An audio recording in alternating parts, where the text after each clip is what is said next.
네, 안녕하세요. 김현우입니다. 요즘 가장 많이 고민하시는 일이 무엇이신가요? 팬데믹? 취업? 아니면 사업? 우리는 모두 수많은 고민을 안고 살아갑니다. 그 수많은 고민들 중에서 우리가 살아오면서 앞으로 살아가면서 어쩌면 지금 이 순간에도 누군가는 혹시 하고 계실지 모르는 그런 고민이 있습니다. 바로 이거죠. 그래서 일부 학자들은 만약 인간에게서 기본적인 생리와 해부학적 구조, 유전자를 통해 물려받은 행동을 빼고 나면 남는 것은 먹는 것뿐이다 라고 말할 정도로 음식은 우리의 삶과 굉장히 관계가 깊죠. 우리는 정겨운 사람과 오랜만에 만나면 언제 밥 한번 먹자 라는 말을 건넵니다. 또 누군가와 가까워지고 싶을 때 언제 식사나 같이 하시죠? 라는 말은 친밀감을 높이는데 가장 효과적이죠. 이렇게 음식은 건강과 생존을 위한 수단이기도 하지만 같이 음식을 먹는다는 행위는 함께 나눈다는 의미에서 상대와 동일시하는 일체감을 갖게 합니다. 저는 약 15여 년 동안 식품 분야에 종사했는데요. 음식에 대해 더욱 연구하고 경험할수록 한 가지 의문이 들기 시작하더라고요. 분명 지난 수천 년의 역사 속에서 인류는 여태껏 음식을 만들고 또 요리를 해왔지만 크게 달라진 게 없는 것 같다. 물론 여러 가지 식품 가공 기술의 비약적인 발전과 포장 유통 기술의 혁신이 있었지만 50년 전이나 100년 전이나 음식을 만들고 먹는 방법에는 그 큰 차이가 없다는 거죠. 이 기술의 발전과 소프트웨어가 우리의 삶의 모든 측면에서 지대한 영향을 끼친 것에 비하면 이 요리라는 분야는 여전히 원시적으로 느껴졌었습니다. 세계 어디에 있든 몇 초의 지연도 없이 실시간으로 소통할 수 있게 되었죠.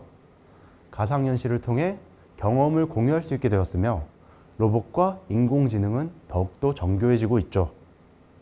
그런데 왜 식품은 그렇게 할 수 없을까? 라는 생각이 들더라고요. 음식의 정보를 스캔해서 데이터로 전송을 하고 실시간으로 다른 장소에 있는 사람들과 공유하는 그런 방식으로 말이죠. 이런 고민을 하던 중에 좀 굉장히 흥미로운 영상을 접하게 됩니다. 이렇게 우주정거장에 3D 프린터가 있고 지구에서 부품 데이터를 전송하는 겁니다. 그걸 출력해서 활용을 하는 거죠. 현 시점에서는 그렇게 신기하게 생각되진 않으실 거예요. 그런데 그 당시에 저는 이 부품의 정보를 디지털화해서 그걸 전송하고 이걸 다시 현실에 구현시킨다는 점에서 굉장히 큰 매력을 느꼈어요. 딱 제가 원하던 그런 그림이었거든요. 그래서 이 기술을 식품 분야로 도입을 하게 되었고요. 3D 푸드 프린팅이라는 분야에 뛰어들게 되었습니다. 여러분, 여기 이 음식이 보이시죠? 예쁜 과자같이 생겼는데요. 이것은 상당히 단순해 보이지만 또 동시에 매우 복잡한 음식입니다. 이 유전자 검사를 통해 제 유전체의 형질과 이에 요구되는 효용 성분을 분석하고 제 하루 활동량과 식이 섭취량을 고려해 부족한 영양소의 종류와 그 양을 산출할 수 있었는데요. 이 음식은 그러한 정보들을 바탕으로 저에게 필요한 여러 성분이 집약적으로 담겨 있습니다. 여기에 제가 즐겨 먹는 음식의 식감과 맛, 또 모양을 고려해서 조합되었습니다. 이러한 맥락에서 이건 전통적인 제조 방식으로는 만들기가 매우 어렵습니다. 이렇게 개인의 취향, 영양소 등을 고려해서 섬세하게 음식을 디자인하는 것이 이 3D 푸드 프린팅의 역할 중 하나이죠. 음식의 구성 성분, 생산, 소비에 이르는 이 전 과정을 IT와 결합해서 디지털 영역으로 이행시키고 프로그래밍을 한다는 거예요. 우선 이 3D 프린팅의 원리를 간단하게 설명을 드리면요. 우리가 종이 위에 글씨를 인쇄하는 그 원리와 동일합니다. 다만 그 작업을 계속해서 반복을 하는 거죠. 이 2차원의 도면을 한 층 한 층 반복을 해서 인쇄를 하면 점점 두꺼워지겠죠. 이렇게 3차원의 물체가 만들어지는 겁니다. 이 푸드 프린팅은 기존의 금속이나 플라스틱 재질이 아닌 실제로 먹을 수 있는 이 식재료를 한 층 한 층 적층하면서 음식을 만드는 기술입니다. 다만 이 식재료가 분말 형태인 경우에는 보시는 이런 식으로 파우더를 얇게 퍼뜨린 다음에 그 위에 레이저나 또 물을 분사해서 인접한 파우더가 달라붙게 만들 수가 있고요. 액체나 반죽과 같이 좀 흐름성이 있는 식품의 경우에는 치약처럼 쭉 짜주면서 겹겹이 쌓아 올려주게 됩니다. 이 3D 푸드 프린팅의 장점은 음식을 보다 자유롭게 디자인할 수 있다는 점입니다. 특히 식품의 내부 구조를 원하는 밀도와 또 형태로 만들어낼 수 있는 현 시점에서는 유일한 기술이죠. 이렇게 다양한 3차원 형태의 설계를 바탕으로 전통적인 생산 방식으로는 구현하기 어려웠던 음식의 모양과 식감을 새롭게 표현할 수가 있습니다. 또 디자인뿐만이 아니라 식품을 작은 단위로 분쇄하고 제조업해서 만드는 이 기술의 특성상 3D 프린팅 과정에서 미세한 영양소의 조절과 또 배합이 가능합니다.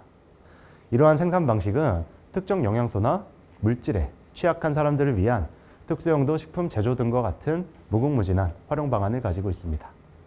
또한 이 요리라는 것은 누가 어디서 어떠한 방식으로 만드는지에 따라서 똑같은 재료라도 그 맛이 천차만별인데요.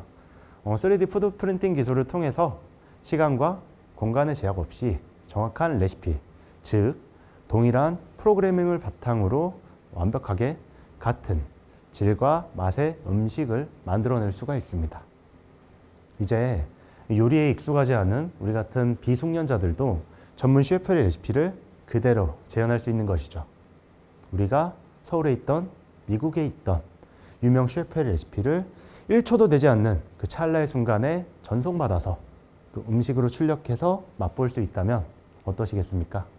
이렇게 디지털로 전송되는 레시피를 사람들이 다운로드하거나 또 공유하면서 특정 레시피들은 널리 퍼지고 어떤 것들은 새롭게 수정될 것입니다. 이제 수정뿐만이 아니라 재결합되고 쪼개질 수도 있겠죠. 이런 것들이 디지털 생산 방식이 가져올 식품의 생산과 또 소비 형태 변혁의 하나의 예라고 할 수 있습니다. 아날로그 레시피에서 디지털 레시피로, 수동에서 소프트웨어로 이렇게 요리하는 기술을 대중화시켰을 때 사람들이 어떻게 사용하실지는 저도 참 기대가 되는데요. 분명한 것은 기존 기술과 인력을 대체하는 것이 아니라 사람을 위한 이 주방의 효율화와 음식의 가치를 부여하는 방향으로 진행될 것입니다. 이미 이 해외의 식품 기업에서는 베이커리나 이 파스타 이런 것들의 식품 제조에 3D 프린팅 기술을 도입하였고 또 상용화하고 있죠. 관련 시장도 급속도로 성장하고 있습니다. 여기서 우리가 해야 될 일은 이 개념을 더욱더 발전시키고 실제 가정집에서도 사용할 수 있도록 이 기술 발전의 도약을 이뤄내는 것이고요. 사실 이 3D 푸드 프린팅의 본질은 플랫폼 비즈니스입니다. 현 시점에 다양한 종류의 푸드 프린터가 대중에게 소개되고 있죠. 이것들은 식품기업 연구소나 프랜차이즈 또는 일부 자영업자들에게 공급되고 있습니다.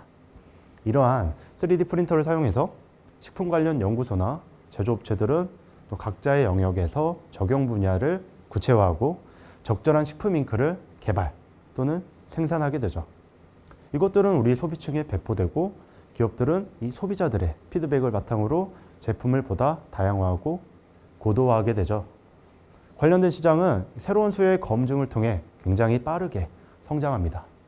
일부 또 매니아층은 이 기업이 공급한 디지털 데이터를 수정하고 주도적으로 자기만의 디자인, 레시피를 제조합해서 사람들과 공유하기에 이르죠. 이렇게 활용 방안이 다각화되고 응용 방법이 좀 많이 널리 알려짐에 따라서 푸드 프린터 제조업체도 경쟁을 통해서 보다 고도화된 이런 기능과 제품을 계속해서 만들어낼 것입니다. 이러한 일련의 과정은 선순환되고 해당 산업이 계속해서 확대되고 있죠. 지금 이 속도로 간다면 결코 먼 미래의 일이 아닙니다. 10년 전에 우리가 이 3D 프린터로 음식을 만들 수가 있고 이토록 많은 제품과 연구가 발표될 것이라고 생각을 했었나요?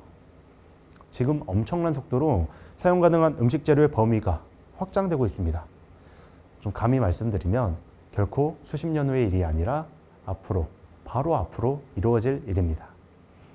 그럼에도 제가 이 3D 푸드 프린팅이라는 기술을 소개할 때 좀 반드시 받는 질문이 있습니다.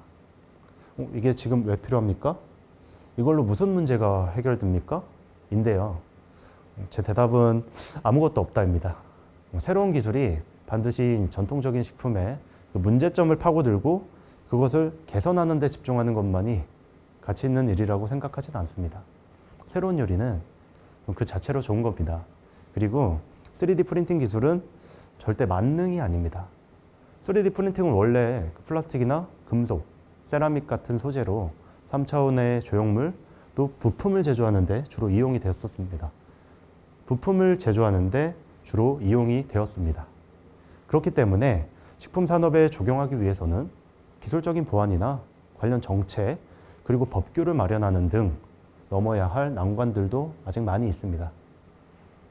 이 3D 푸드 프린팅에 대한 사람들의 부정적인 인식도 넘어야 할 난관 중에 하나입니다. 이 음식을 3D 프린터로 생산하는 것에 대해서 좀 회의적인 견해를 가지시는 그 가장 큰 이유는 우리가 아직 3D 푸드 프린팅에 대한 경험이 없기 때문입니다. 이런 경우에는 이 3D 프린팅이라는 용어 자체의 이미지에 의해서 오해가 발생하는데요. 이 3D 프린터가 플라스틱, 금속 등으로 산업용 부품을 생산하는 용도라는 그런 인식이 굉장히 강하시고요. 그렇기 때문에 3D 프린터로 만든 음식을 먹을 수가 있나요? 3D 프린팅 과정 중에 유해물질이 나온다던데 건강상 문제가 되진 않나요? 이런 궁금증을 많이 가지시곤 합니다. 여기에 더해서 좀 무엇이든 만들어낼 수 있는 이 도깨비 방망이와 같은 범용 기술이라고 생각하시고 김치찌개도 만들 수 있죠? 아이고, 앞으로 요리사가 필요 없겠네요 등의 질문을 많이 하시곤 하는데요. 실제로 우리가 즐겨 먹는 밥이라든지 국, 나물과 같은 좀 일상적인 음식을 준비하는데 이 3D 프린팅만큼 비효율적이고 좀 어려운 접근 방법이 없을 겁니다. 앞으로 아무리 기술적 진보가 있다고 하더라도 현재 우리가 즐겨 먹는 이 대다수의 음식들은 3D 프린팅을 통해 만들어지지는 않을 겁니다. 3D 프린팅을 적용했을 때 이점이 있는 분야가 따로 있다는 거죠. 예를 들면 이 3D 프린팅은 식품 그리고 음식에 대한 좀 원론적인 질문들과 당면 과제에 대해서 해답을 제시할 수가 있습니다. 왜 우리는 도축을 통해서 고기를 얻어야 하는 거지? 고기의 정보를 바탕으로 전혀 새로운 재료를 이용해서 동일한 만족감의 식재료를 만들어낼 수 있는 방법은 없을까? 한정된 식량 자원에 대한 고민을 기존의 식품이라 여겨지지 않았던 그러한 이런 자원들을 식품으로 편입시킴으로써 해결할 수는 없을까? 나의 생체 요구 정보에 대해서 완전히 대응할 수 있는 궁극적인 식품을 공급받을 수는 없을까? 이러한 질문들에 대한 해답을 식품에 대한 새로운 시각, 다시 말해 아날로그에서 디지털화 시키는 것으로 상당 부분 해소할 여지가 높습니다. 무엇보다도 저는 이러한 디지털 식품 생산 기술이 사람과 사람을 연결하고 즐거움을 함께 공유한다는 점에 주목하고 있습니다. 이러한 상상을 해볼 수가 있겠죠. 데이터로 이루어진 음식은 전 세계에 실시간으로 공유될 수가 있습니다. 집에서 만든 음식을 스캔하거나 내가 만든 음식 데이터를 사랑하는 사람들에게 보내고 함께 공유할 수가 있죠. 마치 같은 테이블에 앉아 있는 것처럼 원하는 사람들과 공간의 제약 없이 일체감을 갖게 한다는 겁니다. 그리고 또 신체 기능 저하로 인해서 일상적인 식사를 하기 어려우신 경우가 있어요. 이 제한된 음식 섭취로 인해서 좀 소외감을 많이 느끼시거든요. 또한 이제 선천적이나 종교적, 문화적 관습에 따라서 제한되는 식재료와 제한되는 성분들 때문에 일종의 식문화적 괴리가 발생하는 경우도 있습니다. 이러한 경우에도 동일한 외관으로 개인의 기호와 신체 능력에 맞추어서 맛과 식감을 미세하게 조정하고 식재료의 성분 등을 자유롭게 수정하고 또 대체함으로써 좀 동일한 경험을 공유하고 유대감을 형성할 수 있게 된다면 어떠시겠습니까? 우리가 사용하는 스마트폰도 처음에는 문제를 해결하지는 못했습니다. 불과 10년 전만 하더라도 대부분의 사람들은 스마트폰을 사용하지도 않았고요. 그 필요성조차 느끼지 못했었죠. 그리고 초기에 출시된 스마트폰에 대한 부정과 비난도 결코 적진 않았습니다. 그러나 일단 사용을 하면서 이전에는 불가능했던 것들을 만들 수 있게 되었고 전 세계 스마트폰 이용자 수는 올해 2021년까지 무려 38억 명을 돌파할 것으로 전망되고 있죠. 여러분, 지금 이 순간에도 위대한 기업과 혁신가들은 우리가 필요하다고 느끼지도 못한 것들을 개발하고 있습니다. 음식도 예외는 아니죠. 그리고 어느 순간 그걸 본 우리는 이렇게 이야기할 겁니다.